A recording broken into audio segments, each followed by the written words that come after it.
రాజ్యాంగబద్ధమే మీకు అనిపించినప్పుడు ఖచ్చితంగా మీరు ఆ రకంగానే మాట్లాడండి. వర్గీకరణ అంశం తెర మీద ఉంది కాబట్టి వర్గీకరణ గురించే మాట్లాడండి. మందకృష్ణ పోరాటం గురించి చెప్పాలనుకున్నప్పుడు పోరాటం గురించే చెప్పండి. ఆయన త్యాగాన్ని కీర్తించాలనుకున్నప్పుడు త్యాగాన్ని కీర్తించండి. కానీ సాటి కులాన్ని ద్వేషిస్తూ సామాజిక స్మగ్లర్లని సామాజిక దోపిడిదారులని అననికి ఎవడిచ్చి నీకు రైటు? సామాజిక వెలివేతకు అసలు నువ్వెవడు నన్ను వెలివేయడానికి? ఓకే, ఇప్పుడు సామాజిక వెలివేతకు నన్ను వెలివేయడానికి అసలు ఎవడు నువ్వు అంటున్నా? ఓకే, నువ్వు దాన్ని కీర్తించు. వర్గీకరణ ఎట్లా జరగాలో చెప్పు. ఏమంటా ఉన్నారు? ఒకవేళ వర్గీకరణ జరిగితే ఎట్లా లాభం ఉంటుంది చెప్పు, ఎట్లా నష్టం ఉంటుంది చెప్పు. నువ్వు సలహాలు సూచనలు దానికి మేము తప్పండలేము. కానీ ఒక కులాన్ని కారణం చేసి మాట్లాడడం ఏంది?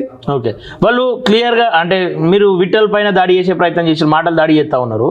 విఠల్ ఏమంటా ఉన్నారు? నేను కులం పేరు పెట్టి దూషించలేదు, అక్కడ కేవలం వర్గీకరణను వ్యతిరేకించే వాళ్ళని అన్నప్పుడు మాలలకు ఎందుకు కోపం వస్తా ఉందని చెప్పేసి. మాలలు సామాజిక స్మగ్లర్లు అని క్లియర్ గా అన్నాడు. అది మీ టీవీలో కూడా ఉంది. ఓకే, మాలలు సామాజిక స్మగ్లర్లు దోపిడీదారులు అన్నాడు. ఓకే, మేము దోచుకున్న ఏందో ఫస్ట్ నువ్వు లెక్క బయట పెట్టు. ఆ క్లిప్ చూపిమంటా ఉన్నాను. నేను మాలల పేరు అంశం తీసినట్లయితే డిస్క్లైమర్ పెట్టిరు కదా, ప్రపంచం అంతా చూసింది కదా, నేను చూపించేది. ఓకే, దోపిడి ఎవరైతే వర్గీకరణ అడ్డుకునే వాళ్ళని దోపిడిదారులు అన్నాడు తప్ప ఆయన వర్గీకరణ మేము అడ్డుకోనికి మేవరం అండి. మేము కేవలం రాజ్యాంగ రక్షణ కోసం మాత్రమే పనిచేస్తున్నాం ఇక్కడ. ఓకే, రాజ్యాంగం విచ్ఛిన్నం అవుతుంది అనే కాన్సెప్ట్ మీద మాత్రమే మేము పనిచేస్తున్నాం తప్ప వర్గీకరణ అడ్డుకోనికి మేవరం.